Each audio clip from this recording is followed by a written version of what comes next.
Hello, and welcome to Clamp, the Creating, Living, and Making podcast. I'm your host, Adam Mackey, and joining me, as always, is Morley Kurt. Hello. And Grant Alexander. Hello. Hello. What have you been working on, Grant? Well, I've been sort of working on the cabinet door video for the Boler, so I made new doors for the cabinets in there. So it's basically a little short video on how to make some simple cabinet doors. And I'm mentioning it now so that by the time this episode is out, I'll have to have finished the video. I've also been working on the toddler bed. It's only been a few days since we recorded last time, so I haven't done that much, but it was the weekend. I got the majority of the toddler bed done. The frame is done. All the slats are done. And I'm just trying to work out the triangular piece. Trying to get all the angles right and make it strong. And it's a little bit more complex than I was hoping, because the more you splay a triangle out, the more the different angles you have to cut. And so I want to cut anyways. If I just done the 3D modeling that I wanted to do for this stupid thing, then I would easily be able to modify it and then figure out all the dimensions and angles. But because I didn't, I'm now trying to do it in space as I'm doing it, and it's just not easy if I want it to look real good. It's never too late to start over. It may not be, but I don't have enough time between now and when I need this done to do a 3D model. That's basically why I didn't do it in the first place, because I basically said, I could spend the however many hours doing it. I didn't have that time, so I went, I'll just do it this way, and anything I come across, I'll just figure it out. Does it need to be done when the new baby comes? Is that it needs to be done now? My wife wanted it done yesterday, kind of thing. Gotcha. You actually depending on how compound these angles are, you might not even need to do a full 3D model. You might just need to do a 2D sketch to figure out the angles, right? So I have a 2D sketch. The problem with the 2D sketch is that I need to account for basically the end pieces aren't going to be like a full rectangle. I need to cut some of that off, and I need to know what angle to cut that bit off. And if I cut too much off, then I need to cut it at a different angle. I'm not explaining it very well, but just trust me in that basically it's more complicated than my 2D. My 2D drawing got me really close. My 2D sketch got me the angles that I wanted, and I was able to cut them, but they weren't exactly perfect because am I taking the inside angle or the outside angle? And it's a 2-inch big piece, and the lines that I make on my thing are, minuscule. They're nothing, right? So you're always taking the inside measurements plus the outside measurements, and it just makes it a little bit more difficult than I wanted it to be. Yeah, I'm sure you'll figure it out. It sounds like it's going to look really, really nice. Well, thank you. I saw a picture of the base. It looks really nice. Did you? Oh, yeah, on Instagram. The wood, the different types of wood. Yeah, so I used up all of my scrap wood. Not all of it, but I only used scrap wood to make this. And it was all just random, one piece of, some wood that I didn't even know what it was. A bunch of it looks like oak. Some of it, it looks like pine, but it is not, it is hard and heavy, so not like pine. Australian pine. Maybe. Or just old pine. But all the wood was super rough. Some of it was looked like a barn board, but it was probably just laying outside for 50 years. Anyways, I got all the wood free, finally using it up, thank goodness. Nice. But it definitely took way more time to do that than just going to the store and buying some, one by material. but that's what we do, isn't it? Is the using the recycled timber worth your time and money? That's why some people decide to just go buy timber, because the time's more important. Yeah, we talked about that before. Yeah, and I constantly wonder what I'm doing while I'm out there, but I'm having fun doing it. So Yeah. I guess there's that. I just have so much I want to do in so little time. Agreed. But Morley, what have you been working on? So I published the video on making the memento notebooks for the instructors, which was nice to get done because that was a long project. It was like a sprint to the finish. I think I'm pretty good at time management, and I basically needed all the time outside of work in the week leading up to the end of camp to get those done. I mean, I started it before then, but in terms of like getting time for, like to emboss the leather and then dye the leather and then finish it and then glue it, like all those things take drying time and you can't do immediately one after the other. But yeah, no, it was a really sentimental, fun project. And I got our camp videographer to film actually giving it to the instructors, which was nice to kind of incorporate into the end of the video. She filmed a lot. She filmed like a solid 10 minutes. So it's kind of cool that I have that now, like just on my hard drive, because there's some, it's cool. And like, you see the replay of a situation that you were in and you weren't really like conscious of it from a third person perspective. But yeah, it was. She gave the peace sign to the camera. She did. Shout out to Jen. She's awesome. She actually, she's working on a shoot for the CBC now. She's like a professional. I don't know what. Like she's in one of the film IATSE unions. I think she does lighting and rigging. I'm not really sure, but she's awesome. She's super cool. She does some like all sorts of 3D printing and forging and stuff as well. Actually gave her a ton of aluminum cans that she could forge down this summer because we collected a bunch for a project and didn't end up using any of them. So I'm like, hey Jen, do you want 200 aluminum cans to melt down? She's like, heck yeah. Wow. So yeah, it's and worth $20 here. Yeah, I want to do another leather-bound journal this fall for my dad. I showed him the one I made when I was down there, and he was like, oh, I've always wanted to get into journaling. And I was like, well, do I have the Hanukkah gift for you? So I'll probably be making one a little bit later on this season.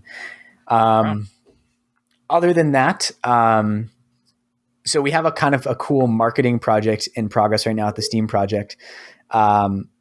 The director Jay, he had this idea of doing a little like free project that we could give out to kids as kind of like an introduction to the STEAM project. And then they kind of have to go on to the website to figure out how to put it together. And it's a lead funnel or a sales funnel. And what I'm designing is a little laser cut Tensegrity sculpture.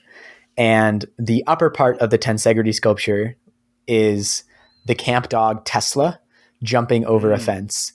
So I've been designing that the past couple of days, which has been really fun. It's a cool, like iterative prototyping process. So I'm like designing an infusion and then laser cutting it and then making notes on how to improve it. So tomorrow I'll probably get the final version done. Like it could definitely be, finalized more, but in terms of something we like really want to get out ASAP, because understandably parents are a little weirded out right now with like, do I want to send my kids to an after school program? Do I want to do a virtual program, which we're also still offering? And some of these kids have, Zoom fatigue. So everyone right now is in this space where they're not really sure what activities they want to do for their kids this fall. So we're kind of accelerating on our marketing. So, and it might all just shut down at any moment. Right. Again, like right now, I just read today, COVID numbers are spiking in Ottawa in the schools. Like when I compare to number of confirmed cases last year, like they were in the tens in the entire year confirmed in the school.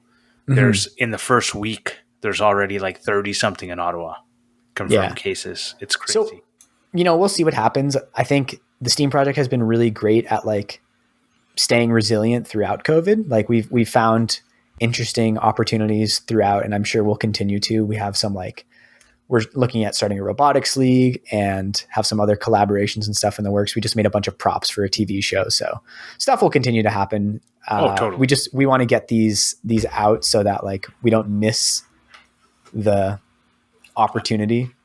I think it's an awesome idea. I'm just trying to be. Yeah, no, it's a weird. Downer, it is a weird time. You're 100% right. Can you say what TV show? I don't know, actually. And if I did, I'm sure I would not be allowed to. Can you say what you made? It's a bunch of like space. It's a bunch of projects that we would have sent out anyway, but they're being placed in a fictional classroom in like a science and tech corner. I might not even be supposed to be saying that, cool. So don't sue me. Well, you didn't sign a non-disclosure, so you're right. Otherwise, you would know not to say it. Exactly. Yeah. So we did some. Yeah. Anyway, lots of little things in the works. Tesla's the name of a dog. Did you say? Yes, she's a Bernese Mountain Dog Labrador mix. When you wrote that in the show notes, I was so excited that you bought a Tesla. No, someday. I want one someday. My brother has one. I don't know. I really want one. Anyway. In other news, I'm getting ready to head south next week to Austinville, and I'm working on my mementos for that. But I don't want to reveal it before the actual event. I mean, I've put it what it is in the Google sheet, but anyways, doing some woodworking and laser cutting for that. So you've already told everyone what it was. Yeah, but it's a sort of thing where it's like it's a sentimental thing. I want to reveal it in the moment in its full thing. So. Yeah. Anyways, that is what I've been up to. Adam. Yeah. What's up with you?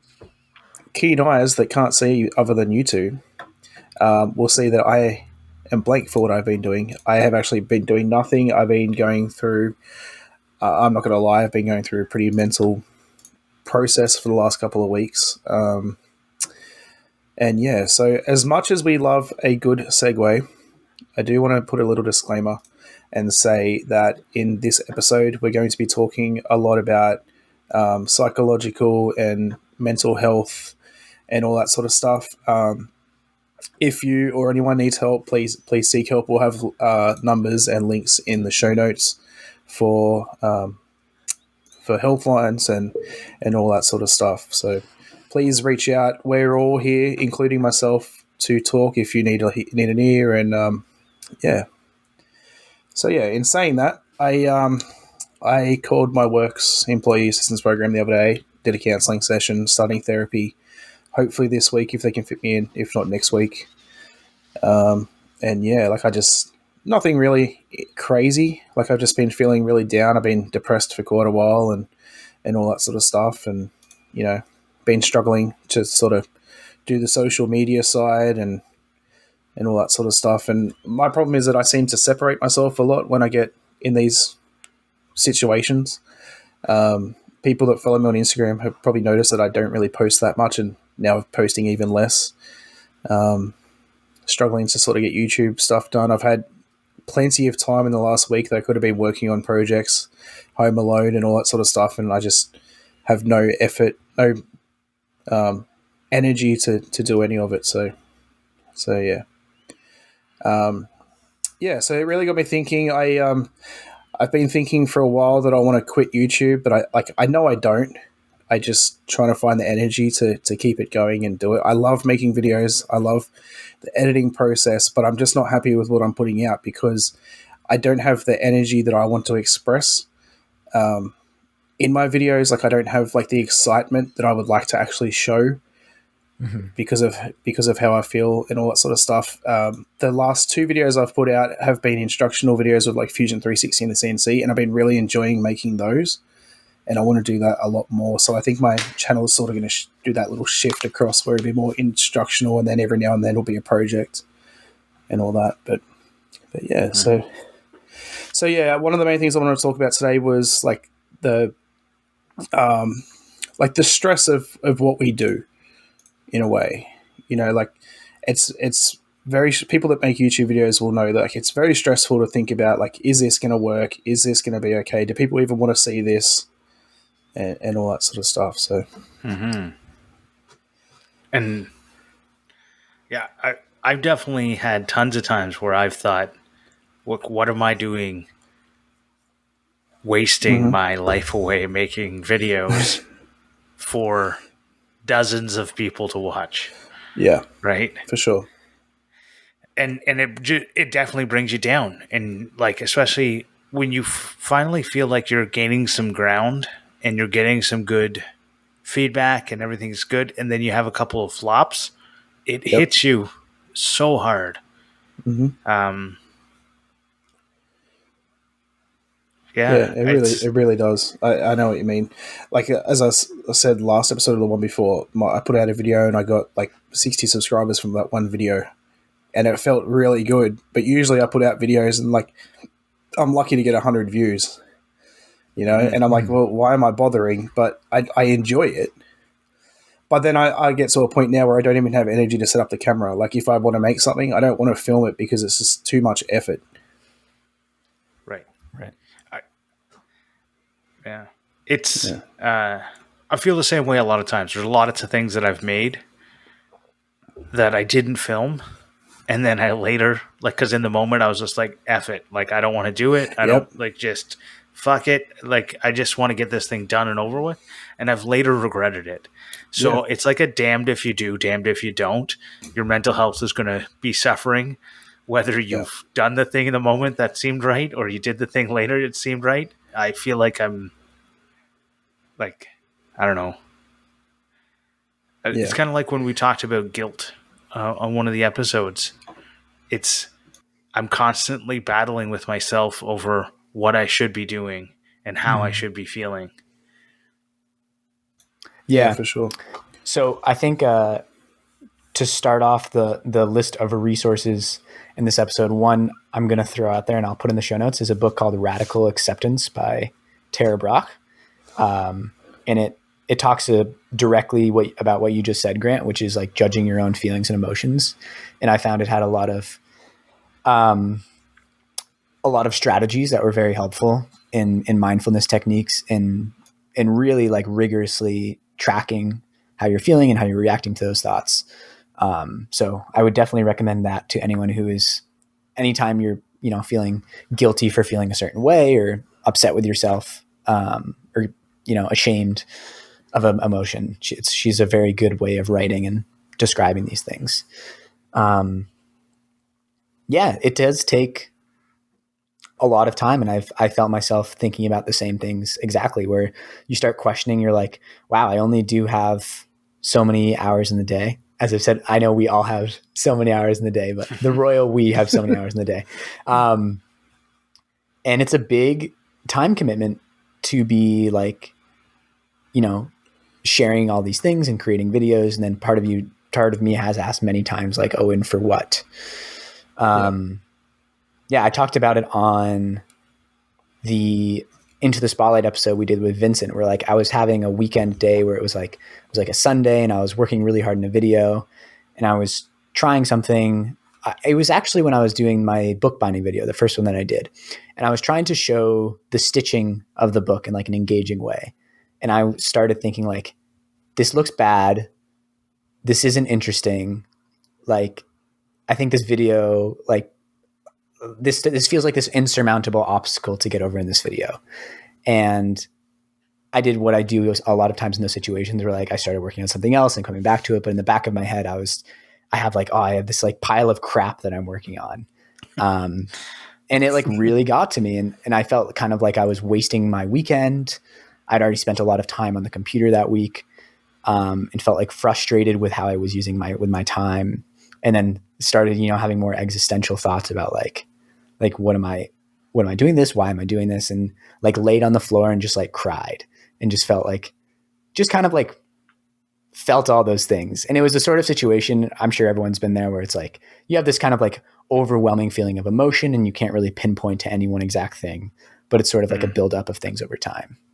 And for me, that was a signal of like, I should probably stop working on this project for right now. Like, I don't need it to survive. It's not necessary that I finish editing this video today, but it was a pretty good signal that like, this is probably not what I should be doing. And I tried to make a pretty conscious effort that day to like intentionally rest, like go for a long walk and like read a book that I've been meaning to read for a while. And I think I realized at the end of that day that the main problem was that like, I really needed a rest day.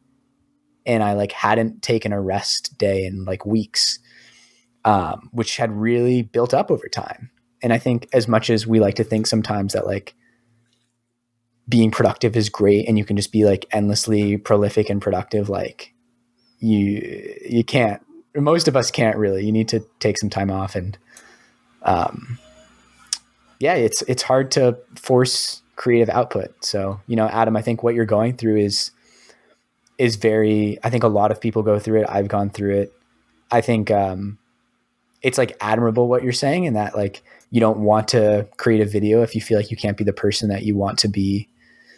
Because I've done that before, where it's like you try to create a on camera talking head Instagram story, and you just do it, and you're like, that was just that's not me. I feel fake. I feel like some like cringy wannabe influencer sort of thing. This is all gross. Yeah. And I think that's the times when you shouldn't do it. Yeah, for sure. I think, like, say, for instance, if you go back to my workbench videos that I put out, the 3-part series, I wanted the beginning, like the intros, to be so like exciting and like just show how excited I was to like have this thing finished. And I just couldn't do it. I felt awkward. I just, like, as soon as I tried to get out of my element in that way of like expressing myself more than what I, like, just nothing, I think that's where I had a lot of issues with it. Hopefully that makes sense, what I was trying to say. But, and yeah, I think it's definitely like putting ourselves out there as much as we do and all that, it is definitely very mentally frustrating in a way. I mean, I have some other issues that don't help. I always worry about what people think of me, always have. Hopefully therapy can help me with that. I mean, my best mate asked me to be at his wedding party, and my first thought was, I hope he's not just asking me because he doesn't want to hurt my feelings, Right. And I talked to the counselor, and she's like, I talked to the counselor, and she's like, it's not the anxiety that I thought it was. It's more trust issues because of like my upbringing. I hate saying upbringing because it sounds like it's like my parents' fault, but it's not. It's like the people I was with at school and stuff. But because of that, I have ways the way that I like. It's the way that I am, and all that sort of stuff. And like my best mate found out, and he's like, what's your problem? Like, is it because you're not the best man and stuff? And I'm like, no, like it's just me. You know what I'm like. Like it's just such a stress, and yeah, makes life really hard to deal with sometimes. But I'm getting through. I find it difficult because I will often think, should I do this so that I don't hurt someone's feelings? Yeah. And so then I think everyone else is only inviting me because they don't want to hurt my feelings or whatever. It's like you overanalyze everything. For sure. And then you just go, you know what? What am I even doing here? F it. Like, I'll just... Yeah. Like, fuck it. I'll just go home. I'm done. Right? Yeah. Like... That's I've got a few stories that like they're funny to me now. At the time it was distressing and stuff, like, so we went to not my best mate, we went to one of my other good mates' housewarming parties, and I got a bit too drunk. I stood up and I threw up all over his deck. My wife had to, like, she hosed off the deck, the dogs ate it, and she had to chase me in her car because I had run off down the street bawling my eyes out. Oh my screaming God. That I just ruined everyone's night. Like, it's funny now, but at the time it wasn't. Like, it obviously that's how I am. Like, I'm always constantly worrying about what people think of me, and that was one of the main reasons why I started YouTube, is because I wanted to put myself out there in an uncomfortable position and try and sort of beat this myself, which I'm now realizing that I actually need help. And yeah, so try to get it. It's hard to do it on your own. It definitely is. I'm very lucky in the sense that, like, Eden is like a very, very good listener. I sometimes call her my free therapist. She's studying to become a social worker, and she's going to be an amazing one. Everyone who talks to her can see it, and I can see it. And yeah, like, trying to like work through that stuff on your own can be kind of insanity making sometimes. Like I'll sometimes just like, talk to myself as I'm driving, just so it's not all happening in my own head, and I can sort of like work through things that way. Because sometimes it just takes saying things out loud to reach a little more clarity for me. Definitely talking to someone helps tremendously. Like just even just someone listening to you speaking and saying your feelings and stuff makes you hear it as well, and makes you think about what you're trying to get out and what you're trying to say, which I think helps a lot. Yeah. I think one thing that I'm kind of realizing I struggle with is I think this is going to be hard to articulate. I think in some ways I find it difficult to relate to people, or I convince myself that I'm like different from other people in some way. And it makes it so that it's sometimes hard to like recognize like what I'm going through. And, like it adds to the feeling of like imposter syndrome or of like otherness when you're in a group of people. It's not a constant thing, but it's something that like I definitely identify and have to deal with sometimes. But when I can really like allow myself to feel part of a group, I'm like, oh yeah, like this is like, we're all the same. Like we're all kind of going through this together. When I allow myself to kind of reach those like moments of, I don't want to say empathy, because I don't want to say that I want to give myself some credit. I feel like I am a relatively empathetic person, but to allow myself to kind of like relate to what other people are going through a little bit, it definitely takes some of the like the mental weight off, where it's like, oh no, like this is different from everyone else's situation in some way, which is kind of a irrational thought. Yeah. Right. It's like you feel like, is it like narcissism where you feel like you're specialer than everyone? Or is I don't think, not exactly. I think it's, I don't know. It's just, I don't know. Like I said, it was hard to articulate.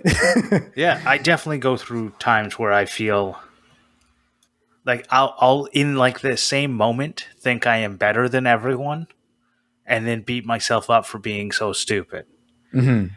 So I don't know I definitely should talk to someone, but I tried that once and I didn't get a very good person, because it was like through my work, and they set me up with someone who was near my work, and that's what I wanted, someone that I could easily, like I didn't want to have to drive somewhere, because I knew like if I put a barrier between me going to see someone, it's not going to happen. Yeah. So it either had to be near my house or near my work so I could walk there, like on the way to the bus or whatever. And so I just got set up with the closest person, and I think she was, like, I know that she was mainly into like child psychology, and so like she was very heavily focused on what happened and what was wrong with my parents. And I'm like, Adam, I don't think there was anything wrong. I tried to tell her like all the things that happened to me as a kid that had nothing to do with my parents. She was like, and yes, and so what happened with your parents? I'm like, nothing. They were fine. Like, yeah. But yeah, the kids who beat me up that I still think about to this day, when like 20 kids ganged up on me and were kicking me on the ground. Yeah, I still think about that today. But I don't think about what my parents did as a kid, right? Like, yeah, exactly. I'm exactly the same. I mean, I was bullied for pretty much 10 years straight, every day, all day at school. And that's why I am the way I am. I know that's why the way I am the way I am. But I haven't found like how to fix that, and that's why I wanted to get help. But that's really bad. Like even for a kid, that she's putting all the blame on the parents. Like even if a 10-year-old went into therapy because they get bullied and all that sort of stuff, and she's just assuming it's the parents' fault. Yeah, I don't know. I will to relate to change it up a little bit, because I don't want to go too far on digging into that. Like, yeah. You know, all I want to say about that is, if you have a shitty person you're speaking with, try another one. Yeah, and that's keep what trying until you find one that will work for you. Mm-hmm. But yeah, I mean, so just to jump in real quickly, like the mental health system is clearly broken. And like, there's lots of therapists out there. I think I agree with the notion that like everyone can use therapy. I think the stigma against therapy is insane, not to mix metaphors, but it's difficult. Even if you, it's difficult when you go to see someone and then you're like, oh no, I want to go see someone else. It just, the process makes it like, there's lots of barriers in place that make it difficult to try between different people. But like you said, I think there's so many different therapists and style of therapy out there that, like you said, like I wouldn't write the notion off completely if you had a bad first experience. Yeah. My big thing is I started thinking I don't want to offend her by saying I don't want to see her anymore, which is like such a, like, that's how stupid, like, and broken I am. It's like, she doesn't care. Right? Well, I don't think that's a uncommon thought. It's like how I've had the thought before where it's like, I don't want to leave this job or this relationship because I don't want to hurt this person's feelings or badly, impact their business. I think we all have those feelings. Even the happiest person in the world is going to need therapy. Like everyone needs it. And that is actually a really good point that I should quickly touch on, is that there's no shame in getting help. I know I've definitely felt it. I wanted to do this episode because I wanted to express what I've been going through, but it took me a little bit to sort of realize that I can talk about it. At first I was like, oh, people are going to think like, what's wrong with this guy? Like, why does he need therapy and all this sort of stuff? And I realized that it's something that needs to be talked about and that everyone can relate to. In saying that, I signed up with a company a while ago that was referred to me by someone else that loves the company. It's like an online therapy counseling place. Mm-hmm. I did like the first week free. They did like a week free. And like the first session was like nothing about me at all. You could tell that they were just sort of like trying to get you in their system and not actually like give you therapy until you start paying. And that sort of like threw me off. And then like I booked in for a session that I didn't go to. And then like the person like messaged me and they're like, hey, like we need to get in contact in this. And I just ignored them because I didn't want to offend them by saying that I don't want to, like, I could have just messaged and been, look, it's just not for me. Instead of that, I just ignored them. As far as they know, I went in, like anything, yeah, exactly. Like it's, but the anxiety overwhelmed me of telling someone that I don't want to talk to them, that I just ignored them and shut them out. I've been there, but I try and not be there, but it's definitely difficult. But to bring this around to more making and stuff is, in high school, I had the opportunity to like take woodshop every year and I enjoyed woodshop, but what I didn't enjoy were the people that seemed to gravitate towards, I'll call it the trades, like woodshop and mechanics and all that kind of stuff tended to be the people who bullied me. Mm-hmm. Yep.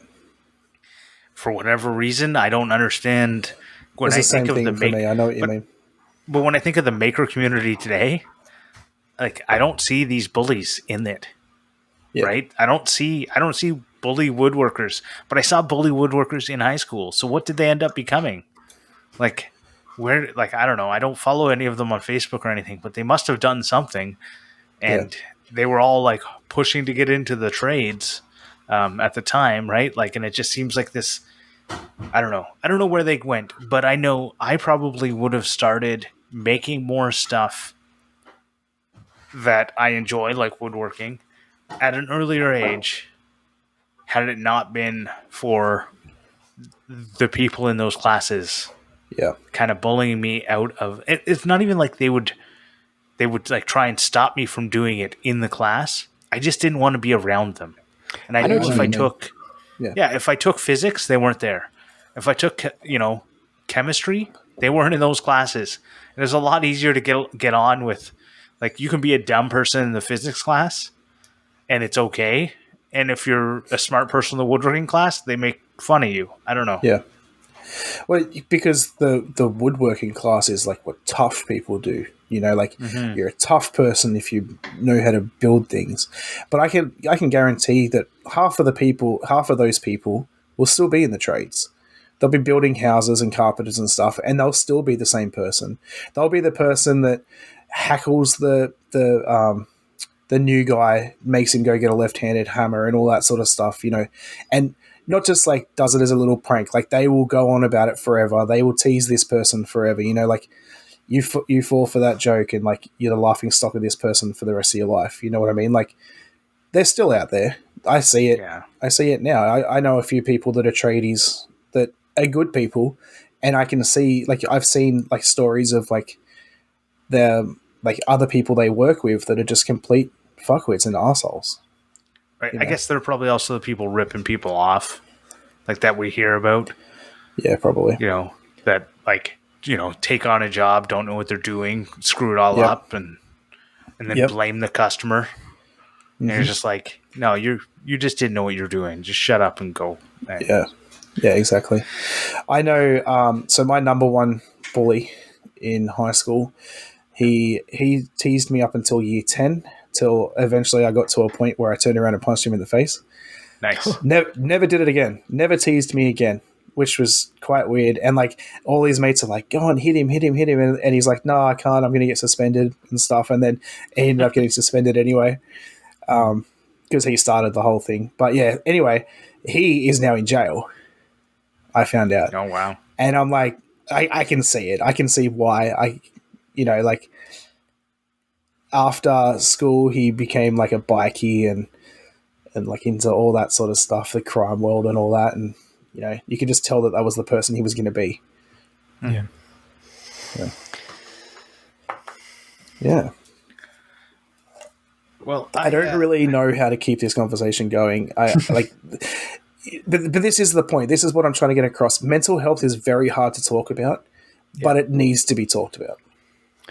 Well, I think another thing is that you mentioned earlier, like you had these, negative people. I grant, not to put words in your mouth, but I feel like that's kind of what you're getting at, like a general negative atmosphere in the woodworking shop in high school. Not that they were bullying you every second, but that there was always the potential for that, and there were unpleasant, mean people to be around.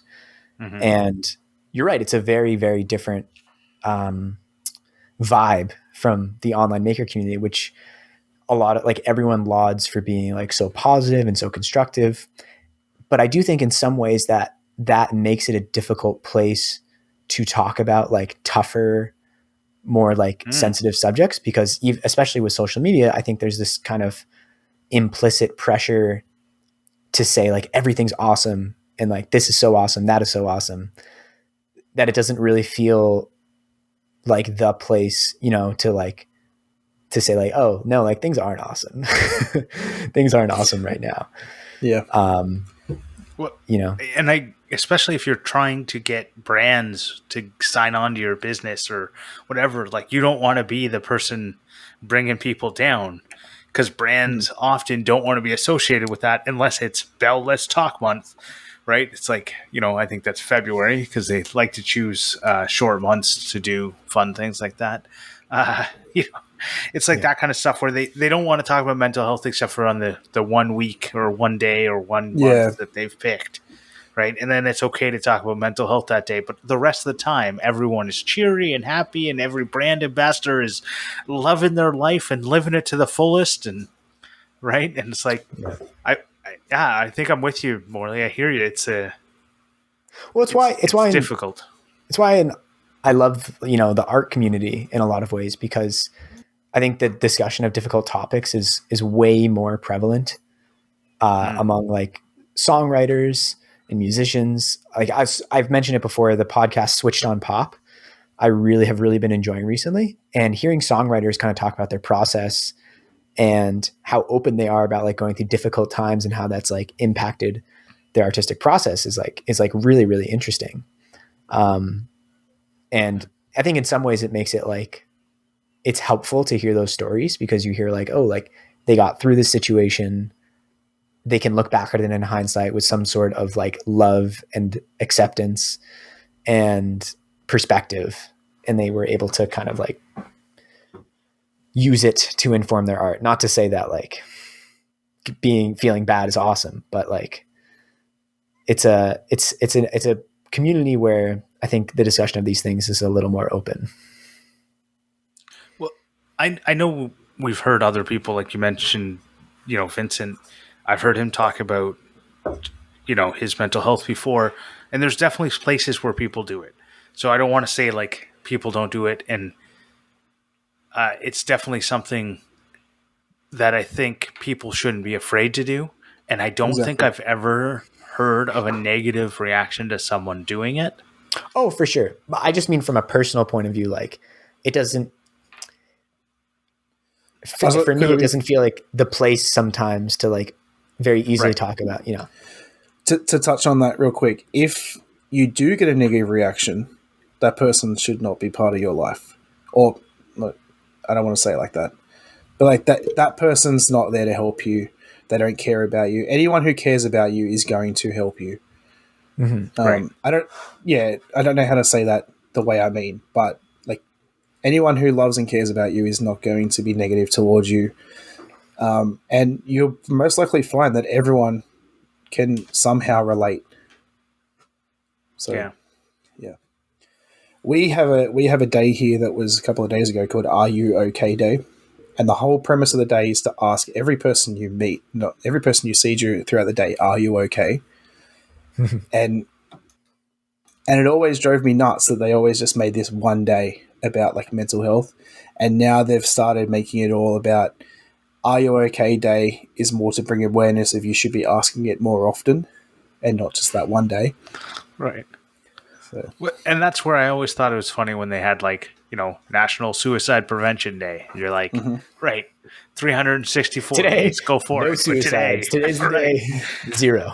Right. And that's where, it's always so. But in thinking about that, and I know we're just, contributing to this single day, but I'd like to hear from our listeners, messages. Let us know. Are you okay? Yeah, definitely.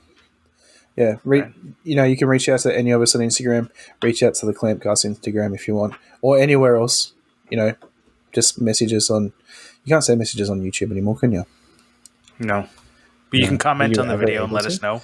Yeah, comment on the video. If you comment on the video, I'll respond. If you go on Instagram, you'll get the response from Adam, and if you go on Twitter, maybe you'll get a response from Morley. Do we still tweet? I don't know. It's been a little while. That's probably automated. I thought of another a situation I found myself in recently where it was during camp, and I've gone to camp for like lots of my life. I went to day camp for 1 or 2 years, and then I went to sleepaway camp for 8 years, and then a 9th year as a CIT, and now I've been working at this camp. And, it's always been like a really, really dear part of my life. Like it's, you form these amazing bonds, you go through these like great experiences with people. It's very sentimental. But this year was kind of like the first year where I was working as a staff, and significantly older, not significantly, but like, older than most of the people working there, who are mostly high school students or university students. So I was kind of like one of the few people outside of the directors who is like a couple years out of school, and was also in a managerial role. And what I saw throughout the summer was like a lot of the staff going through like very like significant experiences together and developing really strong bonds. And this kind of dovetails into what I was saying earlier, in that I did feel a little like removed from that, in that like I wasn't having the same, incredible, like it was a great experience, but it wasn't this incredibly like significant bonding experience that the rest of them were having. And I recognized throughout the summer that it was for a few reasons. Like, number one, I'm kind of overseeing the higher level things. I'm not with them and the kids every moment of the day, but there was definitely like times throughout the summer where I know this term is used all the time, but I did feel like kind of a strong sense of imposter syndrome, and like you kind of like, am I faking this? Am I like the wrong person to be in the situation because, everyone else is kind of going through this experience, but I feel separated from it and to a certain extent. And in talking about that and thinking of it, eventually I kind of came to the realization that like, no, it's not really that. It's more so that like this time is for them.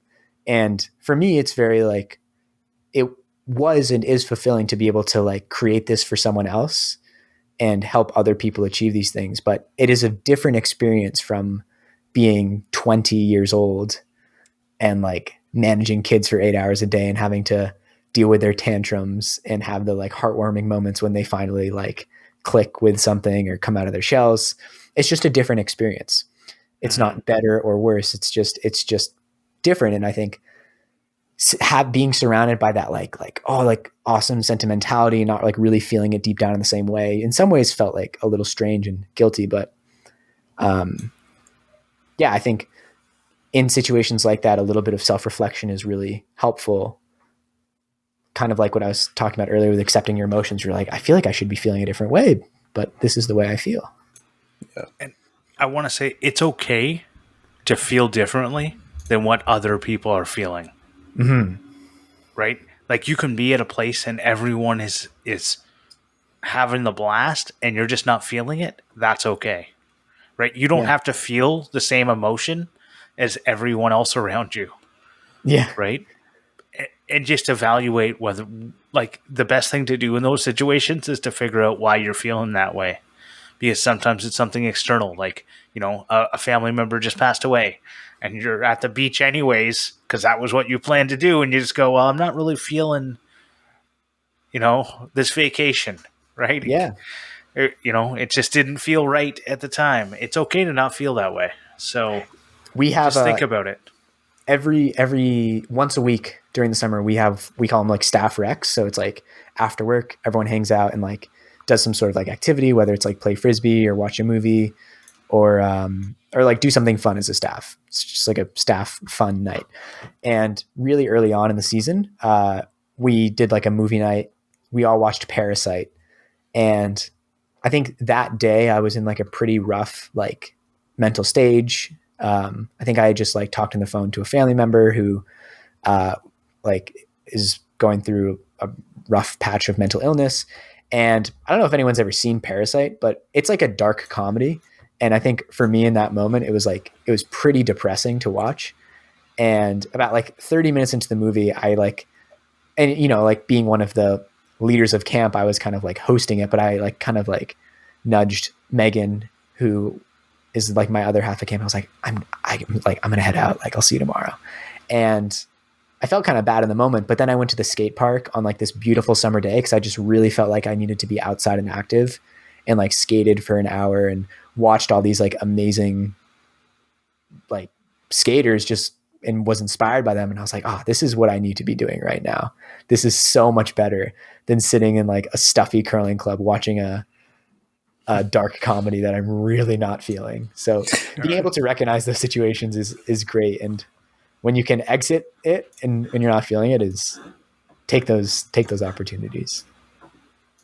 Yeah. But you know, that being said, and this could be another rabbit hole, I don't necessarily want to cut this conversation short, but what you're saying, Grant, made me think like, I've been in those situations when you're like, everyone's having an awesome time and you're not feeling it as much. And I've started like evaluating like, well, why aren't I having a good time? And I've found that it can lead to like a mental spiral and make it worse sometimes. Right. Totally. Whereas if I try to be in the moment a little more, which is really difficult to do, you know, I'm not saying like, oh, just relax. You know, no one wants to hear that when they're in that situation. Just relax, just be in the moment. But yeah, like I found sometimes for me, like evaluating why am I feeling that way is not the best thing to do. Just be yourself, but I hate myself. Yeah. There's not everything's going to work in every situation, but like, I guess the little example I gave probably was a good one, where it's like, you know, a family member just passed away. Yeah, you're at definitely. a beach party. You're probably not going to be feeling it. It's okay to not feel it, but yeah, definitely don't go into the spiral of, you know, overanalyzing yourself and why you're a horrible person because you're not enjoying this amazing activity you're doing. Yeah. Yeah. Maybe have a conversation with a therapist about that. Yeah. We also live in a time that makes it very difficult to be in the moment. And I'm not just talking about social media, but just in like overstimulation. Mm-hmm. So that makes me think of my Clampmendation. All right. Oh, well, we're going to move on early. No, I no, but I did want to quickly touch on something else. What Do you have people in your life who think they're funny and like acquaintances who think they're funny, but really they say something and you're just like, yeah, fuck that guy. I've got a guy at like my it's work, something mean? mate. Every time I get a haircut, this fucking guy, he's like, "Hey, nice haircut. Did you get a refund?" Like, and I just walk off, and I'm like, "Fuck you." Like, I'm happy with my hair. Like, you know what I mean? Like, and like he thinks he's so funny, and I'm just like, but I can't. I don't have the courage to like turn around and say, like, just stop. Like, you know what I mean? used to have people like that in my life. Well, this guy works on my. I've either punched them or I've told them off. Or Yeah.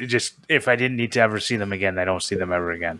Yeah. But I totally used to have. I've been very good at getting negative people like that out of my life. Negativity, like I'll just tell. I'll start with the like, hey, think comments like that don't make me feel good. Do you understand that? So that they understand, like, because maybe he doesn't get it. Maybe he doesn't get that he's intentionally hurting your feelings.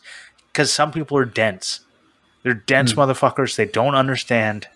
They need to learn, hey, this offends me. Yeah. Right? And if they keep doing it, you got two choices. One of them is like this. Yeah, that's going to get me in some trouble at work. I know. I was actually thinking about this, like, while you guys were talking, and I thought, I should just, next time he says it, just be like, like, that's really not funny. And then just walk off. Yeah. Like, but... I'm a little bitch. Anyway, on to Clampmendations. It's first on the list. Great. Well, thanks for that wonderful segue, Grant.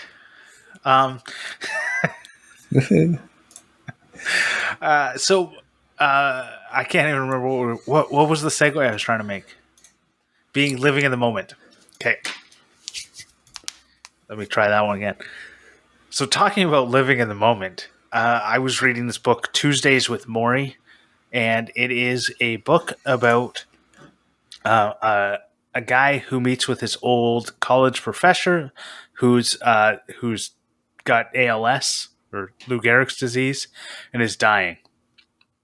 And he meets with him, and he basically has interviews with him across a bunch of different Tuesdays. They always seem to have met on Tuesdays. But one of the things that made me think of this book as being a good recommendation is one, it talks a lot about like, living and life and death and accepting that kind of stuff. And obviously, this,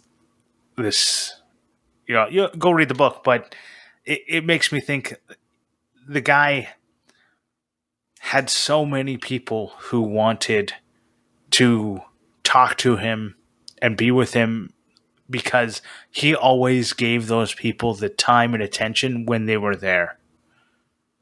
Right? And I think in today's, and this is obviously prior to phones being in our pockets, and like, I know I've been bad where somebody pauses for a millisecond too long and my phone is in my face. Mm-hmm. And all they were doing is like having a comma and a period together in their sentence. And for some reason, they had a 2-second pause and it's like, boom, phone in my face. And I'm like, what is wrong with me? I'm in the middle of a conversation with someone in real life. Give them the time and the attention they deserve. And anyways, I just finished the book last night. It definitely made me cry. So if you want to cry, read the book. If you don't want to cry, you should still read the book. But have you read The Last Lecture? No. It sounds similar to that. It's about it's a lecture by I think it's a college professor who has like terminal cancer or something. It's a true story, and it's kind of like this was a true story too. Is his name Walter what? No, we read it in high school. It's really good. It's very affecting, and it's kind of like the life lessons that he's trying to like pass on to his students. You didn't get that reference? No, I did. Okay. You pass it off so calmly that like you had no idea what Breaking Bad was. I think he passed it off so calmly because he was basically saying, no, I'm trying to make a serious point here. Yeah. Yeah. Exactly. I'll have to look it up. Did you cry reading it? Yeah, I did. Yeah. I don't know. I want to try and get a comedy next, but I'll look that one up next. Thanks. Well, speaking of comedy, my recommendation for this week is a Australian comedian called Frenchie. His name on YouTube and everything is Frenchie Sunger Attack. I don't know why the Sunger Attack, but everyone just calls him Frenchie. Dude is hilarious. I found him on TikTok the other day and have just been binging his YouTube videos. Amazing, amazing comedian. He loves his crowd work and stuff, and yeah, really, really Cool. funny. All right. So we get every category of media in this episode. I have an album recommendation. Oh, It's How Long Do You Think It's Gonna Last by Big Red Machine. So Big Red Machine is a collaboration between Justin Vernon from Bon Iver, pretty prolific, amazing indie folk musician, and Aaron Dessner, who is a member of The National. So I think they came out with like an album or two before this. And I saw it come up on my Spotify, and then I listened to the Switched on Pop episode about this album, and it's really, really cool. It's very nice. It's a nice indie folk vibe, nice Bon Iver. There's actually a really cool song on there with Taylor Swift, who sounds very different on it from some of her like more radio hits. Yeah, it's just really cool. Like if you like, there's a great song on it with the lead singer of Fleet Foxes, who like, in my opinion, has like one of the most amazing voices in music right now. I can't remember his name, but yeah, if you like any of those artists, you will definitely like this album. It's very relaxing, very nice driving music. Go check it out. It's How Long Do You Think It's Gonna Last by Big Red Machine. That's a really long album name. Yeah. well, you know what? I wasn't sure how long it was going to last, but then it ended. Yes. On that note, usually we'd read out your reviews if we get any. I feel like I've skipped past something. I have. I'm going to thank our Patreon supporters first because they deserve it. Yes. So I want to thank our Patreon supporters. Anyone who follows us on Patreon gets access to the pre-show, the after show, and also gets a one-of-a-kind. It is one of a kind because it has a number on it. Yeah. They're all slightly different. They're one of a kind. Handmade key. Well, yeah, they are. Yeah, handmade keychain by one and only Morley Kurt. That's any level. Any level gets keychain, gets pre-show, off show, even $1. I want to thank our F-Clamp level Brent Jarvis from Clean Cut Woodworking, Number 16, which is our number 16 apparently, and our top level supporter. If you want to support us on Patreon, that's patreon.com/clamp. We appreciate anyone who supports us there, and we appreciate everyone who just listens. If you don't want to or can't support us on Patreon, we completely understand, and would love it if you could just share the show. Anyone who shares on Instagram, I will always reshare your stories. So if you want a free little shout out from the Clamp Instagram. Are you guys hearing all of our dozens of supporters? Yes. Are you guys hearing Eden burp in the background right now? I was wondering what those noises were. Lovely. Thank you, Patreon supporters. Yes, thank you, Patreon. She wasn't happy I called her out for that. I didn't actually hear it.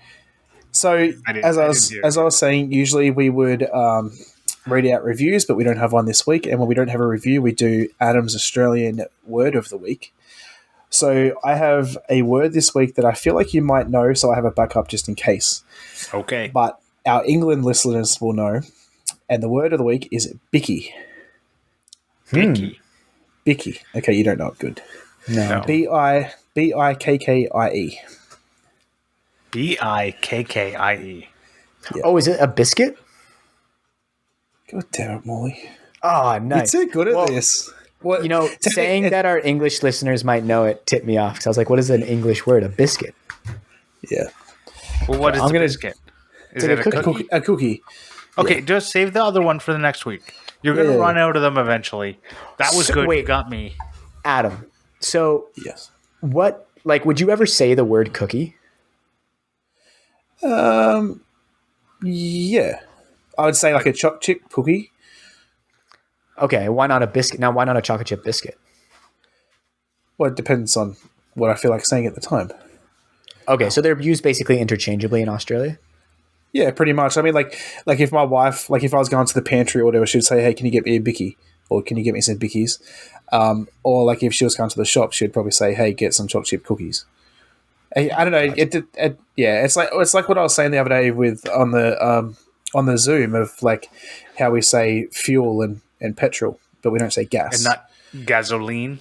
Yeah, Not gasoline, gasoline.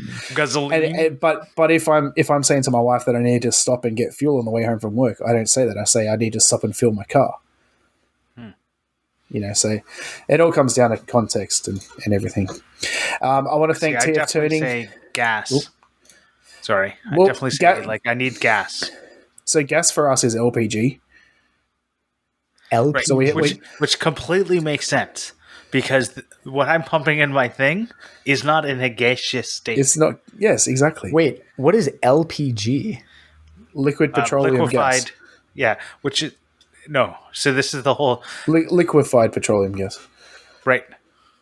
Liquefied. Yeah. So we have cars that run on gas, propane. Yeah. Propane. Oh. Okay. But I think liquid propane's a little form. bit different. Yeah. No, it's still propane. It's just the way Okay. it's stored. Okay. Yeah. So we have cars that run on that as well, which is a lot cheaper to run. Yeah, we have cars that run on LPG here too. Okay. But Cool. the problem is like filling them up is hard Dangerous. to find a place. I say. And can be dangerous if you do it wrong. Yeah. So, well, in saying that, I have a funny story about that real quick. So my old ute from like that I had before I had kids, so probably about 6 years ago, it was dual fuel, so it had LPG and petrol. So, Oh wow. which is pretty common.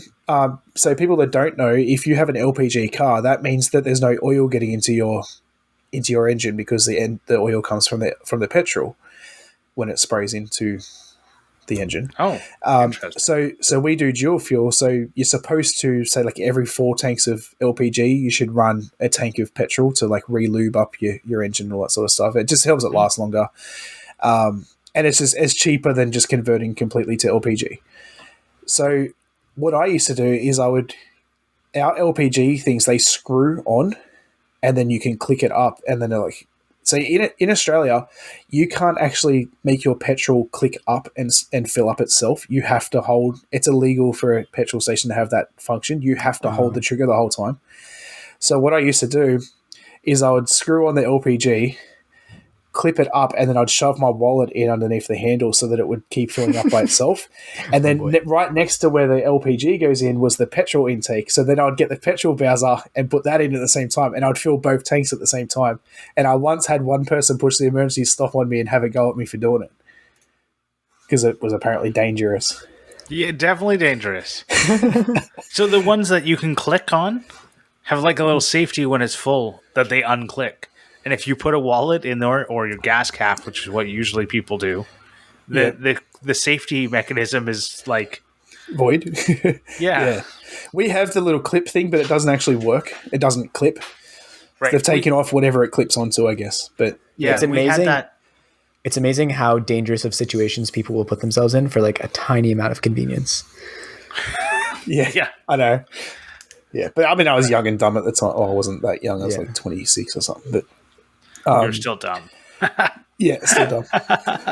Hey, that wasn't fun. No, I'm just kidding. I want to thank TF Turning for the theme music. Thank our guest Morley for coming on. And you can I love find how us, thank the guest is literally a line item in the show notes because we forgot to do it so many times. because we always forget to do it. I know. It says if applicable, so you don't have to do it if it's not applicable. I know, but Morley's a guest at the moment because he's been off a couple of times. You can find us on Reevaluating my position. Yeah, if you want to be our new third host, you can find us at Clampcast on Instagram, and if you search Molly Grant, Adam Clamp on YouTube. You can find our YouTube channel. Please go and subscribe, even if you don't want to watch, just to help us get up to 100 subscribers so we can get our custom URL. Once we have the URL, it doesn't matter, right? Once we have the URL, we're balling out. We're quitting. We've made it. Yeah, so if you wanted to subscribe, get us to 100, and then you can unsubscribe. That's fine by me. That's it. Last Clamp episode when we get to 100 subscribers. Yeah. And on that note, we're going to head over to the after show. See you. Bye. See you.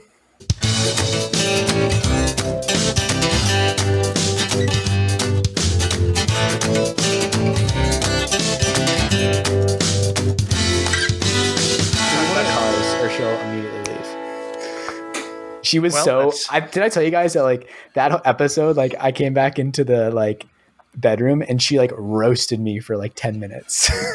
She's like, how is this interesting? Because she like doesn't give a shit about cars. And yet can she not go through like the little magazine rack and see like people have different interests? Yeah, but I think are one of them. So I think the thing that pushed her over the edge was like me like so emphatically arguing about my car's mileage. She was like, how is this interesting for people to listen to? Right. And yet it was engaging because people have been commenting it. Maybe it's just me and you, but yeah. You know that I've just been like, when you were off by like 0.5, I was just trying to be a jerk and not. I do. You're very good at pushing people's buttons.